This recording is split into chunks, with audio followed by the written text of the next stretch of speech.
Today, we're getting under the hood of Rachell M. Dumas, a mother, daughter, sister, maternal health advocate, an RN, an entrepreneur, and founder of A Light After 9, a nonprofit dedicated to supporting families navigating pregnancy loss, infertility, and maternal trauma. Rachell's personal journey through maternal health challenges has been nothing short of extraordinary. After enduring 9 devastating pregnancy losses, including heartbreaking experiences like delivering her baby at 20 weeks and losing another baby in a restroom at home due to a late miscarriage, Rachell was determined to create change. Her journey included battling cardiac and pulmonary complications during pregnancy, advocating for her own care in the face of systemic barriers, and flying across the country to undergo a rare surgery to try to save her pregnancy. In 2022, after years of resilience and advocacy, she welcomed her miracle baby. Through A Light After 9, Rachell provides trauma-informed care, emotional support, and advocacy for equitable maternal health, while partnering with hospitals, employers, healthcare entities to expand access to critical maternal health resources. Her mission is rooted in addressing the systemic gaps in care and creating a compassionate, patient-centered approach to maternal health, particularly for underserved communities. Through her nonprofit, public speaking, and writing, Rachell empowers women and families with hope, resilience, and actionable solutions for healing. Wow. Welcome, Rachell. Thank you for inviting me to Under the Sisterhood. I'm so excited to be here, truly. Well, I am so delighted. Season 3, Women Making the World Healthier. You are doing so much to make the world healthier, particularly in maternal health. And your story is really inspiring. So I couldn't be more delighted to be able to share it. If it's okay, I'd love to get going. Yeah, absolutely. Awesome. I ask every woman this question, and it's really interesting to hear the answers. But what was that inflection point on your journey that got you into the healthcare space? Ooh, well, to get into the healthcare space, I was in college. I originally was there for film and video, and a friend of mine came in because I needed to fulfill a science class, and he told me about anatomy and physiology, which had an internship component. I did an internship at a nearby hospital with a nurse in a critical care unit, and I immediately knew that's what I was going to be. 100%, no doubt. Isn't that interesting how we can go in and have a mission of one thing and then have one life-changing event alter, and suddenly we're in a different space. So take us on that journey. So you have that moment doing that internship. What was it like and where did you go from there? Yeah, so I knew I wanted to do critical care. That's where the internship was. I applied to nursing school maybe a few months later, got accepted, started my journey. And from there, I just went to critical care. But I knew that I wanted to really get my feet wet in a lot of different specialties. So I did education, critical care, informatics, which I'm now finishing my master's in and starting my doctorate in next year. And it just led me to the road of entrepreneurship during COVID-19. Wow, that's interesting. So I want to go deeper with all of that. Thank you for sharing that. Yeah. And I want to go deeper. I want to start with, so you're in nursing school, and what is that, a 4 or 5 year program? And like, as you knew going into critical care, did that sort of change that trajectory within the schooling? No, you already take critical care in nursing school. So total, it's about 4 years for your bachelor's, just 2 years for prerequisites and 2 years for your nursing classes for the most part, and then you graduate with your bachelor's of science in nursing, and then you go on to be a nurse. Thank you for sharing that. I think what's interesting is, and I'm curious because you made the comment of looking at all the different facets. You talked about the education aspect. Talk a little bit about that and then take us on the informatics, like what that looks like. So in nursing school, you have certain specialties at the bachelor's degree, associate's degree level. It's maternal health, you have critical care, pharmacology, which is the study of medications, anatomy and physiology. You have certain specialties which closely align with working at the bedside in the hospital. However, nursing is just so dynamic. We have so many things that we can do that's not even discussed in nursing school. I really feel like there should be a revamping, by the way. So I got into nurse informatics. I didn't even know that was a thing when I graduated or was in nursing school. I got pushed into it after identifying an issue at the surgery center I worked at. I realized they needed a change in their document workflow. And nursing informatics is that intersection between IT, information technology, and clinical. And that's what I went into. It would be wonderful if you could share with the audience your journey as a nurse in critical care, what you started seeing, and then the intersection of your personal life, because I would imagine that was when things intertwined and changed. Absolutely. So I started as a critical care nurse. I was working in Atlanta at Grady Hospital in the trauma ICU, and I saw the worst of the worst. I would literally watch the news before I went to work, and my patient would be the patient I just saw on the news. So it was the worst car accidents, gunshot wounds, traumas. And I worked in a bunch of other specialties after that. But then in 2020, when the pandemic occurred, I was still the ICU nurse, and I traveled to New York to help out with the pandemic. I ended that assignment because I got sick with COVID and literally was in between the hospital and the ER fighting for my life in 2020, and eventually came home once I was well enough. That's when I got pregnant. And maybe it was a little bit of a foreshadow, but when I was at Grady in the trauma unit, we got a pregnant patient in. And for the life of all of us, we're like, what to do with this woman? We can take care of the trauma part, but we don't know the OB part. And I always was fighting for some type of systemic change with that since then. So here I am now, which is ironic. As I introduced you and I talked about your own personal challenges with maternal health, that moment that got you to want to become the entrepreneur. So if you could take us into maternal health, or did you go into maternal health before all of that? Yeah, so actually my first business is called Onward Healthcare Solutions and Education. It's compliance business. I started that in 2020 after that travel assignment that I got sick from. And I realized there was a deficit amongst healthcare companies, especially smaller ones. They struggle with keeping up with the latest recommendations. And we know in 2020, CDC, DPH, World Health Organization, it was like every day something new was coming out. We need to change this. And companies couldn't keep up. Their employees were getting sick, their patients were getting sick, and they were failing at business because of that. So I took it into my hands to keep up with all those things and make sure that those companies stayed compliant. And that was my first business. Maternal health came well after that, when I suffered through my own traumatic pregnancy journey.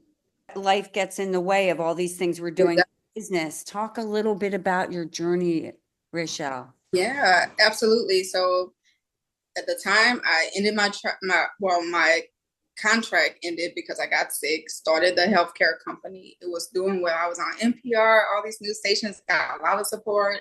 And then I fell pregnant. But in 2018, I also had a pregnancy and went to the OB because I was bleeding. That was my first pregnancy that I was aware of anyway. And I was told I was miscarrying and that I would go on to have a good pregnancy journey and have a baby and it'll be okay because it was a part of the normal pregnancy journey. However, that wasn't true at all, because in 2020, I found out I was pregnant with twins. At the same time, I'm bleeding again. So I'm like, what's going on? This isn't normal. And I immediately thought back to that doctor in 2018. I went to ER. He told me to follow up with the OB. I was in and out of the OB's office 2 or 3 times a week with pain and bleeding. At 13 weeks, I lost that first baby after they told me it was fine every week. I was still hopeful because I was still pregnant with the other twin. And I got cleared from the OB. My symptoms resolved. I was feeling great. And my friends threw me a gender reveal party. And during that party, I went to the bathroom and the baby just fell out. And that's when I really knew something was wrong and that I had to advocate for myself. And I had to get to the bottom of what's going on with my body. So I'm so sorry. And, I don't, my heart, I'm just like, I'm taking it and I'm sorry. It's a lot. It's a lot. It's a lot. It's a lot as a woman for you to have to suffer through that. And so you get through that on the other side and you realize you had to advocate for yourself. What did that look like? Because I know where you are today, but it would be really helpful and I think inspiring to other women to hear your story to where you are. That's why I share it. It's uncomfortable to share, to be transparent. However, it's needed. And I'm in a place where I feel like I'm on that other side where I can still now instill that hope to bring other birthers and mothers and families, because it's a group effort, to that other side. So my pregnancy journey didn't end there. I wish, I could have just had 3 miscarriages. I mean, that's too many, but I had multiple early miscarriages, diagnosed with cervical insufficiency, which means my cervix was too weak to carry a baby. I was told I just had to make it to 13 weeks to get a cerclage, which is a suture to hold the cervix tight so I can carry a baby. In 2021, I made it to 13 weeks, and I got the procedure, and then it failed. And the doctor nonchalantly told me to go and deliver the baby, which would die. I fought for that pregnancy because I made it to 20 weeks, flew to Dallas, got another procedure where another cerclage was placed above that cerclage, but I went into labor and had to deliver that baby. And then that doctor told me to come back while I wasn't pregnant and get that procedure done. I had a few early miscarriages again, and after 9 pregnancy losses, in 2022 of May, I found out I was pregnant, made it past the first trimester, the second, and finally gave birth to a beautiful baby on 12/30/2022, and he'll be 2 next month. Congratulations. And, again, so sorry you had to experience that, but you have your miracle child now. I have my miracle. Wonderful. And I think, you went through what you went through. I think to your point just a few minutes ago is bringing home to other people. You're on the other side. Yes. And I think this is a great start for the conversation. You became a maternal, so you moved from critical care to a maternal health nurse. Yes. Share about that, because I think that's amazing. And what does that look like? And then we can go on further about what you're doing now from your nonprofit. Absolutely. So critical care and maternal care, definitely trauma, they're more related than we think they are, because there's so much trauma. As you heard my story, there was so much trauma in that story. I didn't even fully detail the events surrounding that. It was so much trauma. So it was almost seamless, because I saw so much of the work I was doing in critical care and applying it to my own story and my members now. So just getting extra certifications and getting more well-versed, but also this real life experience gave me a lot of what I needed to make that transition flawlessly. What do you think as a nurse? What do you think your greatest offering is separate of the clinical? Like, you know what I mean? Because you see so many different lenses. Yeah, now I view patients more holistically, because there's so many times patients come into the trauma unit, right? And we don't know what happened to them. We don't know their names a lot of times. They're just a patient. And yes, I had that one patient who was visibly pregnant, and we knew they were pregnant. But what about me? What if I got into a car accident or gunshot wound and I just miscarried, or I'm currently miscarrying? It made me think about patients and their history totally different. And then it made me advocate for them way more than I was. I mean, we're advocates, as nurses anyway, but now I'm like, no, I'm fighting for my patient every time. When you can truly see your patient and understand them, you can provide the best possible care. So I think that's wonderful. How long have you been doing that now as a maternal health nurse? So maternal health, actually not that long, about a year. I've been studying everything. And I just started my business and got just an extraordinary amount of reception. Starting in August, on my birthday, I actually started this because I rested a year after that pregnancy journey, which probably isn't long enough, to be honest. But I had this urge that I couldn't fight to start this business. So thank you for sharing that. I have to say, A Light After 9 is very intriguing to me. I've interviewed so many different women who've had different traumas around pregnancy, not specifically about their pregnancy, just conversations we've had. And so I know it's a much needed offering, if you will. Tell the audience about your experience, your concept, how you thought of it, what you imagined it to start as, where it is today. I mean, I know it's less than a year, but certainly it's moving along nicely. It is. So I started it, like I said, because of my pregnancy journey. I called it A Light After 9 because I had 9 losses and finally got my light, which was my baby. It just clicked when I was looking, like trying to figure out the name. It just clicked. I was like, it has to be 9. It has to be 9, something with 9. But yeah, it came to me, A Light After 9. But then the more I think about my journey, I don't want to take away from my child, but the light was getting to the other side of that journey as well. It really was. So the name fits in so many ways. But when I started the business, I couldn't have imagined the amount of receptiveness that I've gotten and pour into, and, donations and all of these things. I've talked to Rachell Dumas, I talked to Lamaze, PSI, all these big companies, and they're like, yes, your story, it's amazing. We want to support whatever you do. So it's needed. And the maternal health crisis is just, it's hard to even talk about. It's so bad and devastating. So I eventually would love to get at the bedside because we don't have services where we offer palliative care and hand holding for these birthers and moms and people like me, and didn't help us outside of the hospital where we need it, where all of this stuff happens most that we don't have support at, you know. But in the time being, I was just hoping to touch a few lives with my story, to be honest, and give them resources that I didn't have. But it has on, and it is just, you know, taking a mind of its own, and I'm just trying to keep up, to be honest. Well, congratulations to you.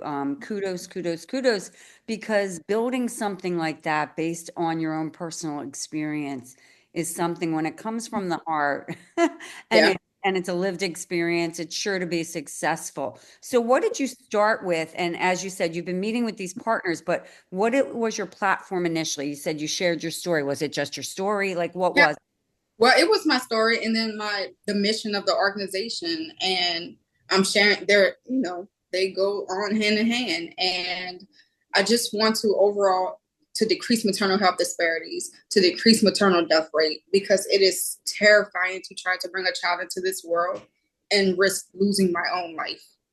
And it should never be a trade of life for a life. It's supposed to be a natural process. Childbirth is, and it's not. So the overarching goal is to decrease those things while also bringing awareness. Are you like in Atlanta? And I think we Yeah. touched on this, the maternal, and I've touched on it with other physicians, et cetera, out in Yeah. the Atlanta area, the notion of the maternal health sort of deserts. Can you share a little bit about that and then what a Light After Nine is offering to sort of Yes. support that?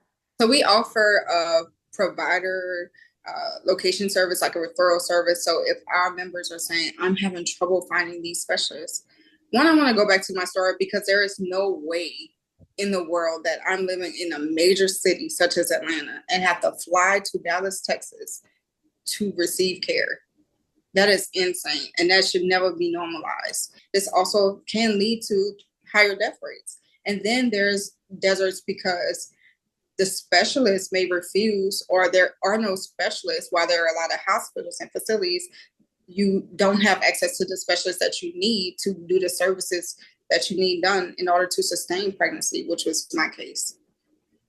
Thank you for sharing that. And I think that will be really helpful to women. And I think about this in general. And I think not to use this metaphor, but to use this metaphor, chicken or egg, which came Yes. first. You have Yes. these maternal health deserts, you have this maternal health crisis, and Yes.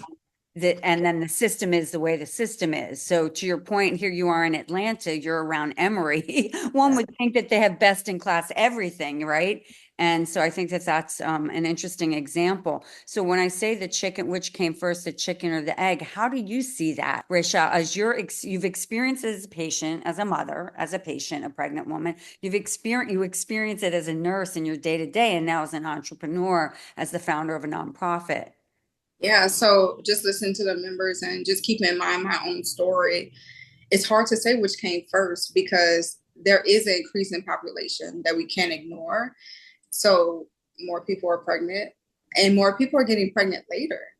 There have been studies that millennials are not, which is my generation, are not having babies in their 20s. They're waiting till later just to be more financially stable. At 35 and later, you're a geriatric mom. So that leads to high risk pregnancy. So it's a lot of factors that could be impacting the maternal health crisis. But also, at the end of the day, we know birthers are everywhere. So we need to have these maternal health facilities everywhere, regardless of what's going on.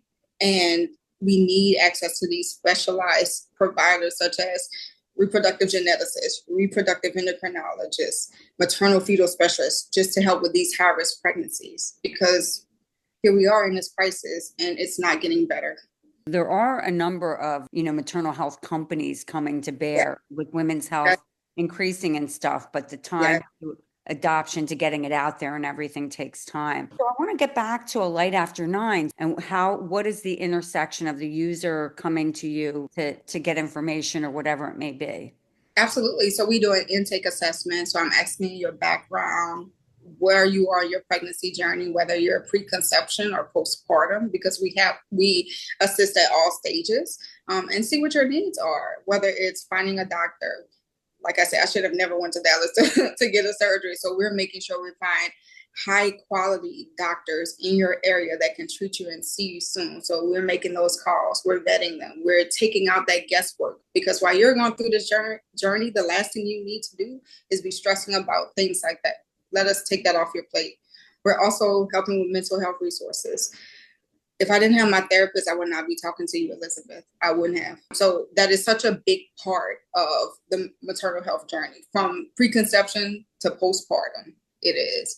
Then we're also helping with grants. I still have hospital bills. I literally still have hospital bills from this journey. I don't know when they're going to end, to be honest. So we want to try to prevent that, because that's another layer of stress that can really impact pregnancy and the journey as well. We offer community. We have a mom to mom mentorship. And while we believe in you going to the doctor and getting mental health support from a therapist, it's nothing like shared experiences. It's nothing like hearing my story and then I'm hearing your story, and we're encouraging each other and creating that safe, healing environment. And then whatever else you need, we do a lot of case management. And sometimes patients need certain things. Where can I find this product? Or what do you think about this? Opinion and advice. So whatever our members need, we're there to support them. That's wonderful. And I love the mom to mom mentorship. I think that's actually brilliant, because when after you have a baby, you go home, maybe your husband or partner goes back to work, Yep. and suddenly you're stuck with the baby and it's all very new to you. I mean, Very, you read a book, but it's not like the not the experience. same. It's And not you're the same. sleep deprived, and if you're Yes. if you're breastfeeding, it's the supply and demand. So you can't. It's like feed, clean diaper, pump. And the cycle keeps going, and so it's hard because you don't feel connected. You can feel very alone, and so Yep. I'm curious from your experience, because you're such a strong leader. You're a nurse, but you still are a mom. You still went through all this. What was your experience like on the other side, even though you saw the light, if you will? Yeah. So immediately I felt a relief when I gave birth. All the way up until the time I gave birth, I was telling the anesthesiologist at the team, if you told me there was an alien coming outside of me, I would believe that before I believe a live baby was coming to me. My whole pregnancy, I mean, I was taking care of myself the best of my abilities, but I didn't believe that I would be bringing home a baby because of that loss. So I didn't bond with my baby throughout pregnancy. And then after, I just kept thinking he might die. I had this postpartum anxiety, and it lasted for about a month. So instead of me having that motherly bond, it was like, that is my patient, my child, and I'm a nurse, and I'm going to make sure I take care of him as a patient. I didn't establish that bond until about a month later, to be honest. And I know a lot of women do not like to talk about this, but it's true. It really, those losses interrupted my bonding. But after that, I felt great. It was amazing. Everything before that was so hard, maybe that, it was just great. Motherhood was easy for me in the beginning, very easy. That's wonderful to hear. And I just want to say, I am sitting here sort of taking a pause at that moment of the lack of bonding, all of that fear Yeah. going in. I can't even imagine, so I can't, like, hearing you describe it, sitting here as a woman, as a mother of three, I can imagine that fear and that hard, like, I'm just going to make sure everything's perfect, because I can't take any chances. So, but you probably were bonding, but just a little less maybe for you. I'm sure that he was getting what he needed, Yeah. Yeah, and he definitely was. but I mean, it's wonderful that it was a month. We're coming out of, you're recovering from a very traumatic experience, even though it's really wonderful having Mhm. a baby. It's also a huge, it's surgery. It's traumatic. So I think that's really wonderful. And I appreciate your sharing it with women out there, because I think postpartum is something, I was having this conversation with my daughter, my eldest, and I said, everyone's so busy taking care of the baby. What about the mother? What about the mom? And I think that that's, so are you experiencing that? What about the mom with a light, after nine? Yes, definitely with my members. I when I talk to families, I always remind the support person, the non-birthers, please focus on mom. If the birther, if mom is taken care of really well, the baby will be taken care of extremely well. She's gonna do everything. Mama bear is gonna do everything for that baby. There is nothing that baby will lack. But if she's not taken care of, and we already pour out empty cups as moms. But if her cup is destroyed, there's nothing that she can give. So support her, and then she'll do the rest. She'll do the rest. I know during my pregnancy journey, a lot of people was like, "How's baby? Let me feel baby kick." And I had a heart to heart with my village. Do not ask about this baby more than you ask about me. I am the one in the crisis, as we know, and it changed. So I always encourage those transparent conversations so that you can get the support that you need.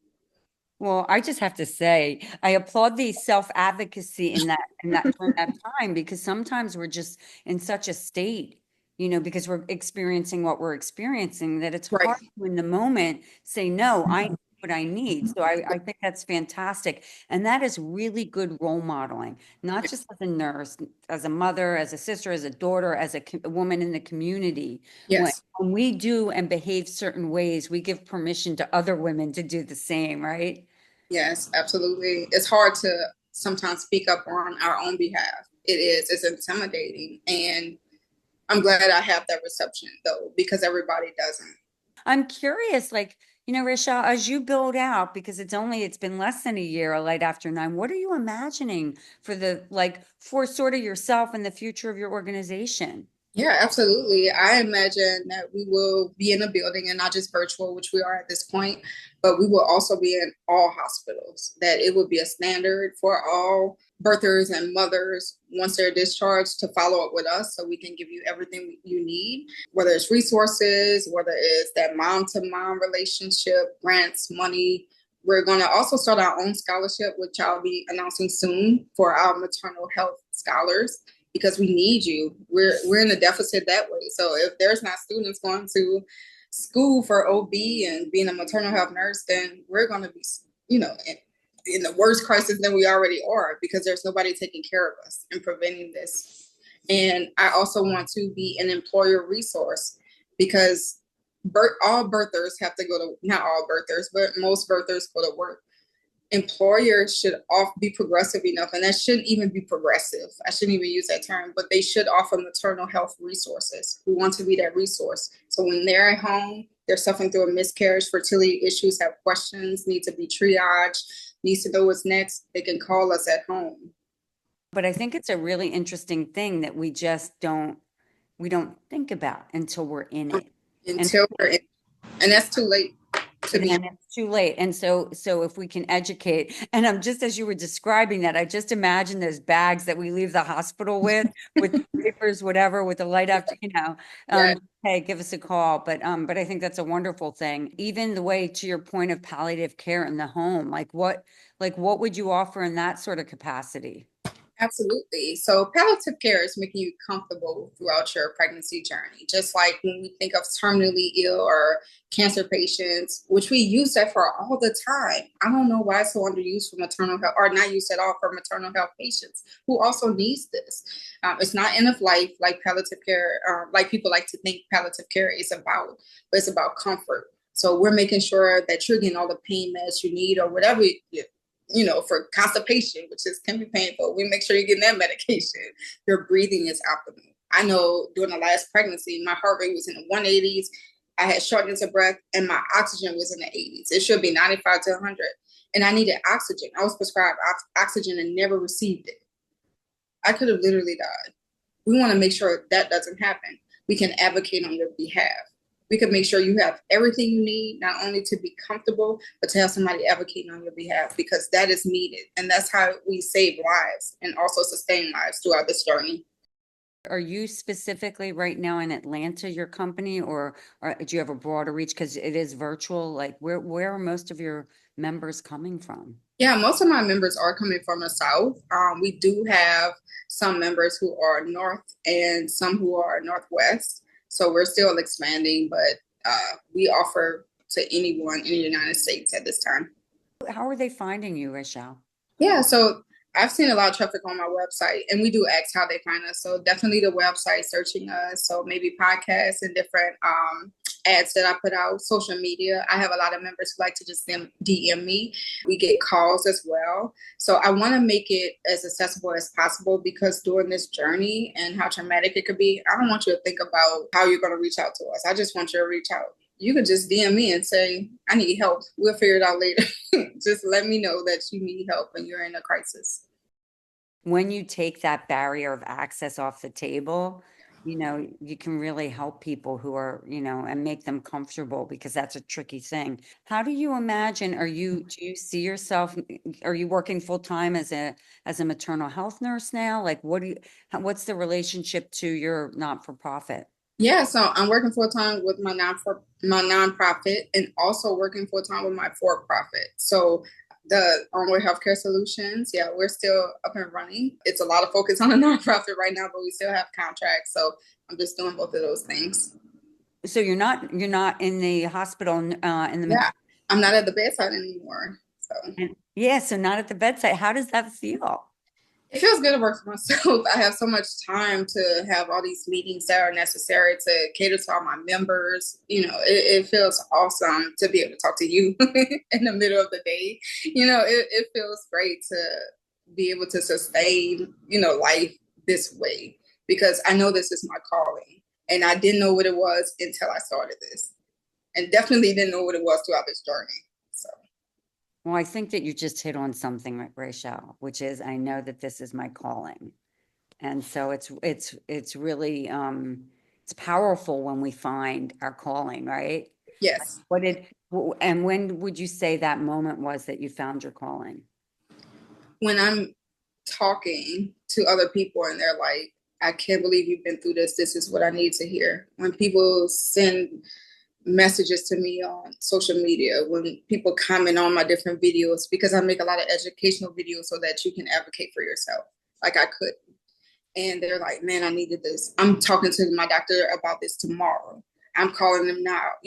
Things like that are so reassuring. I'm like, I probably saved this woman's life, literally, by posting this video and telling my story. So that's when I knew, I'm like, oh, this is my calling. This is my destiny. This is what I was supposed to do after this horrible pregnancy journey where I was so uncertain. Now I'm certain. So you're certain this is your calling. How does that make you feel? Because you've been through this incredible journey. And when I say incredible, obviously it was very tumultuous. Incredible in that it was long and you had to sustain yourself. How does Right. it make you feel now you're on the other side doing this work? I feel relieved. I feel relieved to be out of the journey, but I feel relieved that, man, I didn't go through all that for nothing. Of course, my baby is something and the biggest part of my journey. But even then, I was like, it has to be more than that. People get pregnant, have babies all the time. It has to be more than that. It had to be a reason why 9 times I suffered, to give that reassurance that this is why. I can't even explain to you how relieving and fulfilling that is. Yeah, I think fulfilling, I understand the relief. I'm really, really curious about the fulfilling side of things.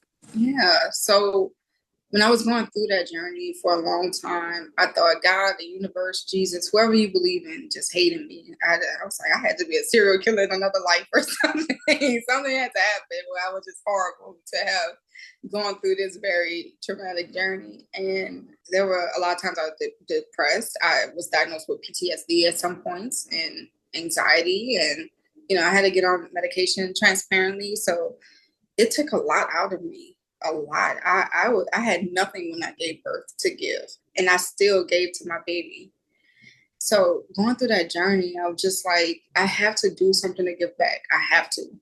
And I don't know what it is yet, because I literally can't think, because I'm drained because I just gave birth. But I had this longing and this feeling inside of me for so long. And then when I was finally strong enough, literally strong enough to do all of this work on my birthday this year, August 20th, I was just like, this is it. Nonprofit, we're going to prevent other people from experiencing this. My journey was unnecessary for so many reasons. It was necessary to start this nonprofit, but so unnecessary to lose all those kids and to have the experience I did. So let's help everybody that we can. Well, I think that you're taking your tragedy and turning it into hope and help for other women is just a beautiful thing. It's Thank something you so much. it would be fulfilling to me too. I'm doing it in a different way, but not with that. I didn't experience that. And I have just such a big heart for you right now. I'm Thank drawing a you heart so with my hands, everybody. I think you're incredible. And I think you're the right person to be doing this, you know? We get calling, something happens in life, much. these moments or these there's inflection points or and life changes and it's like, hey, yeah, no, I have to be going this way. And I think Right, I really want to applaud the journey, the strength you've had, the resilience. I think there's words, the courage, you're yeah. brave, like all these amazing things. You have broad shoulders, but I can your comment as well. Like we have to take care of us so we can take care of them. If a mom isn't taking care of herself and she's destroyed, her cup's destroyed, you Yeah, described, then she's not going to be able to take care of her baby. And right. that's what goes with it. Yet we have all these labels and things we have to do as mothers and women. So I don't know if there's anything you want to share on that, Rachel. So we often pour out of an empty cup. That's just what we do. We do it. It's I want to say that we can get around it, but I haven't found a mother who has been successfully able not to, without optimal support. I mean, an overpouring of support. Even if you have a big village, still you're pouring out of an empty cup, especially at the birth. I mean, you just literally created a human and pushed it out, or had a C-section. There is nothing greater than that. There's nothing more tiresome than creating a human being. So I love to encourage moms to take their self-care day. And I'm a hypocrite when I'm saying I am the biggest hypocrite when it comes to this. I mean, I barely sleep because of the business. I'm so excited about it. But take the nap, ask for help. That's one of the biggest ones, to be honest, Elizabeth, is being vulnerable enough to not only ask, but receive for help receive the help when they ask us if we need it or try to help. It is. So take the help. I totally get it. I totally get it. It's in my orbit all the time. It's Yeah. very hard for a lot of women, include I can relate to ask for help. I like to give help, but to Yes. ask for it, Love to give it. But I want to go back to your pointing out of, you've got to take care of you. You need to get that sleep too, because when you get the sleep, you can even have even bigger ideas that you I have for know. kids. But it's wonderful to feel that excited and Yes. inspired to wake up every day, even if you have lesser sleep because you want to get the next thing Yes. going or doing. So that's really cool. Well, this Yes. is I don't know if there's anything else before I ask my last question that you want to share with the audience about this experience, about where you are, what you're doing. Yeah. I just want to overemphasize, and I'm saying this only because I have some guilt about not advocating for myself, and I'm trying to let that go, because in order to properly advocate for yourself, you have to have education behind whatever you're advocating for, and I didn't have that. So advocate for yourself. If you even have that intuition that something is off, call a doctor, advocate for yourself. If you have questions, if you are confused about the next steps, about the treatment plan, about those labs, if you have what if questions, ask the questions, advocate for yourself, because it can literally save your life and the life of your baby. So I just want to leave with that because it's so important. I think that's a great message, but I do have one last question for you, and this might be part of the same message. But the question is like, this is a platform today, Rachell, for you to speak to women around the world of all ages, of all backgrounds, of all cultures. What do you want to say to them, separate of advocating for yourself, which of course is huge? Put yourself first before the baby, and shoot the messenger, but before the baby, before the husband, the significant other, before the other kids, before work, before the TV show that you were watching. Put yourself first. Rest, be with yourself, figure out what you need, figure out what you want, and do that. Because like you said, we pour into everybody and everything. If you do not put yourself first, you're going to suffer. And then you really won't be able to do anything. But put yourself first, and that's your mental health, your physical health, your emotional health, your well being. That's the message I'm going to leave I with. love that message, and it brings to mind. It's so interesting that you're a nurse by training because all these health systems say we put the patient first. I love the put yourself first. Ooh. Really, right, well, we won't go there, but we'll leave this. Rachell, thank you so much for sharing your story, for getting under the hood. You are an incredible woman. You're so inspiring. And I'm so excited to watch your company, your organization grow. Thank Thank you. you so much. I appreciate you so much. Thanks for listening to Under the Sisterhood. If you haven't already, please give us a quick rating and review on Apple or Spotify. And make sure to follow us on Instagram, Facebook, YouTube, and LinkedIn so you can hear from more amazing women. This podcast is created and hosted by Under the Sisterhood LLC and Elizabeth Elfenbein, produced by Elizabeth Elfenbein and Matt Butler, and edited by Matt Butler. The music is by Ayla Schaefer. Her song, Rose.